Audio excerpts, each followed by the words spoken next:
Hi everyone, and welcome back to the channel. Hope you all had a great Christmas and New Year.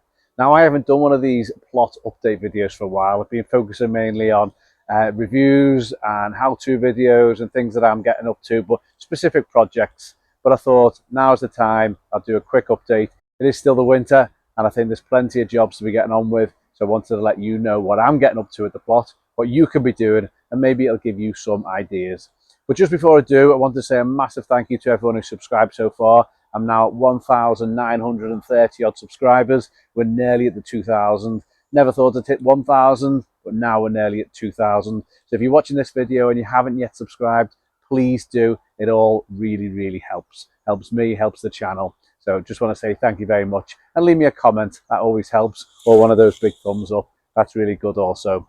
But just before I do get started and tell you what I'm going to be doing today, I just wanted to ask, do my funny little AI videos make you laugh? Are they something that you want to see on my channel, or shall I just stop doing them now? I've had fun making them. They do make me laugh. I've always enjoyed well, definitely enjoy a bit of AI and being creative. And not many other gardening or allotment channels are doing anything similar like that. So I just have a bit of fun making them. They are just for fun. Please don't take them too seriously. I'm just joking about. I enjoy them, but if they really annoy you, please let me know in the comments.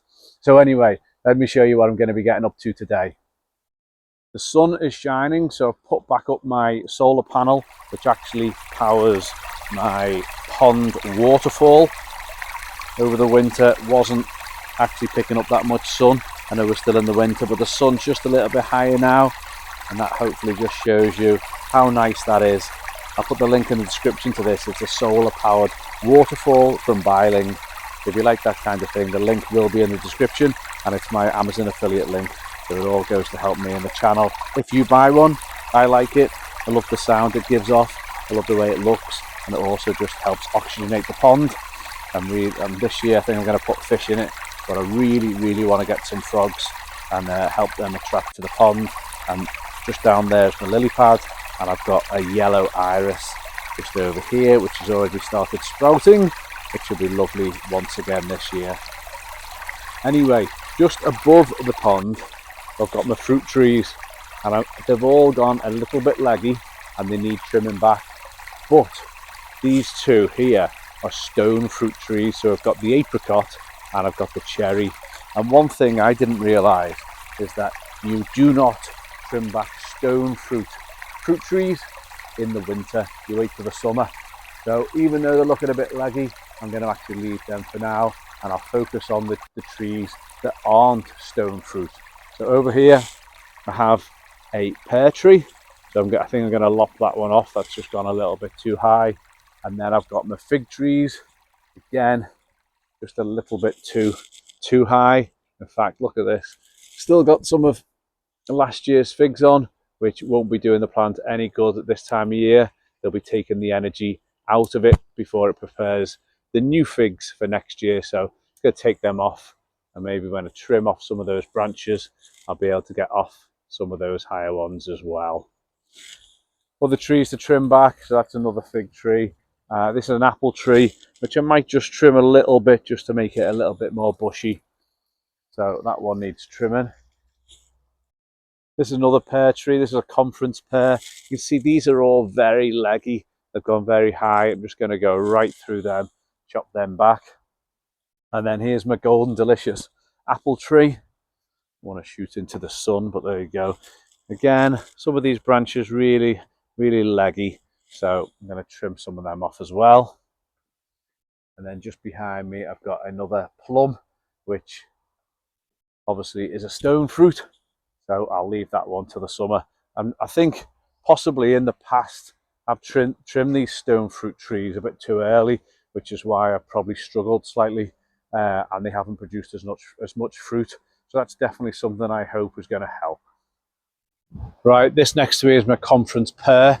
It has got a bit too tall and leggy, plus I don't want any extra shadows cast onto my greenhouse. So I'm just going to lop this off. Because it's winter, this is a pear, it's not a stone fruit. It's perfectly safe to cut now in the winter dormancy. The buds haven't even really started to swell yet, so I'm going to get on with it. It is getting a little bit windy, so I need to really crack on. So just take your trusty loppers, whatever you use. This is battery powered hedge trimmer, and I'm just going to go right through the top.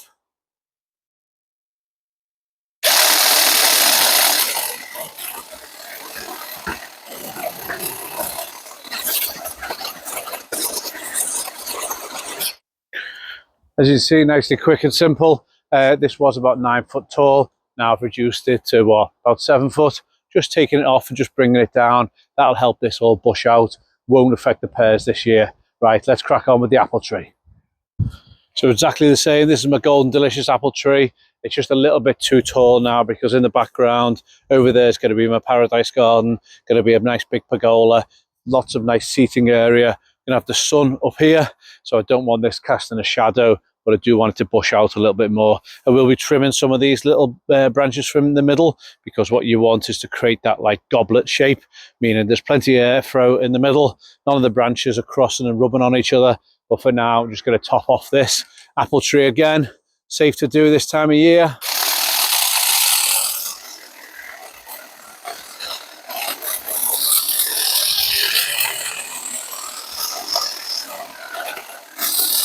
Yeah, perfectly happy with that. Just a little bit of a trim, just gave it a bit of a haircut. Won't damage it again. Totally dormant right now, and this is not a stone fruit. So one more tree to do, and it's another pear tree.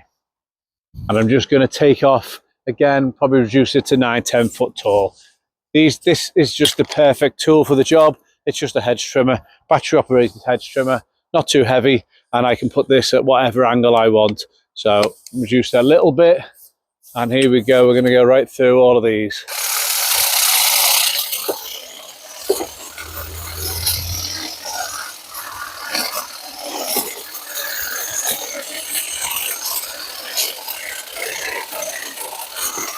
Don't you just love a nice, quick and easy job?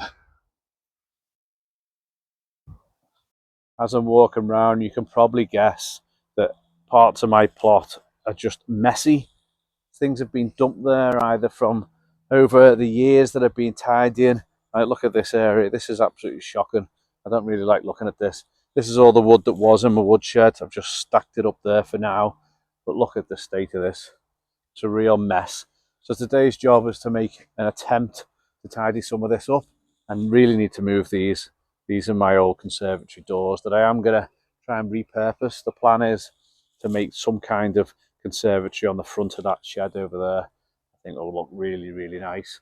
But for now, they definitely need tidying up. And I'm going to have to try and clear this area. This will be a lovely area. It goes right back my plot into that corner. So I would love to be able to clear all of that. But there's a lot at the minute.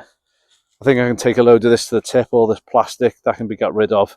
And I'm going to put some of this wood inside my greenhouse, because there's room in there, just to let it dry out, and then I can have a big fire and burn it all. Next month, I'm getting a pergola delivered, and that is going to go in this area, and that then will all be paved. We've got seats, I've got a barbecue.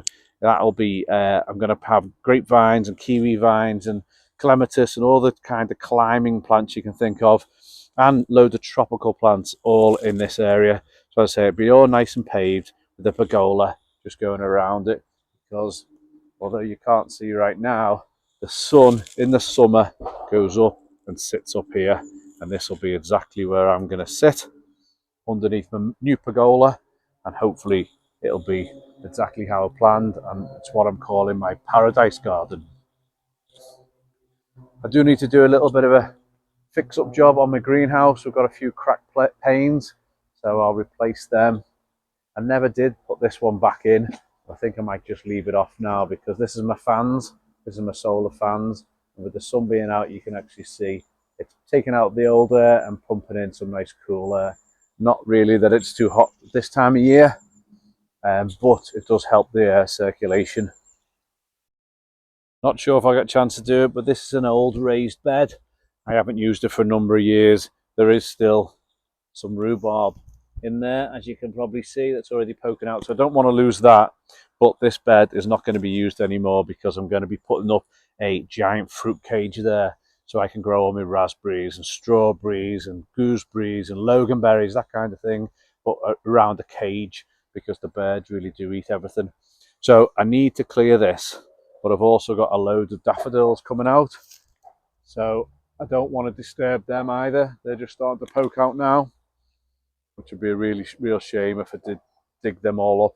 I might actually just dig them and move them and hope to get away with it, but we'll see. But I'm going to use a load of that soil, that compost that's been in there for years. It's really good soil in there. I want to reuse it, so I'll put some of it on the compost bed, and then just coming back over to my paradise garden, I think I can use a load of it there just to level that area, and then obviously put the pavement slabs on top of it.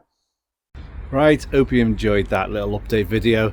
I'm going to be sowing some seeds next week, so please do subscribe if you want to see exactly what I'm going to be sowing. Don't normally sow anything until about mid-March, but this year I've got some that I'm really going to get started early, mainly because I have to get a good yield, but these are something I've never really grown before, so I'm going to put a lot of effort into them. So thanks for watching everyone, please take care and I'll see you next time. Bye now.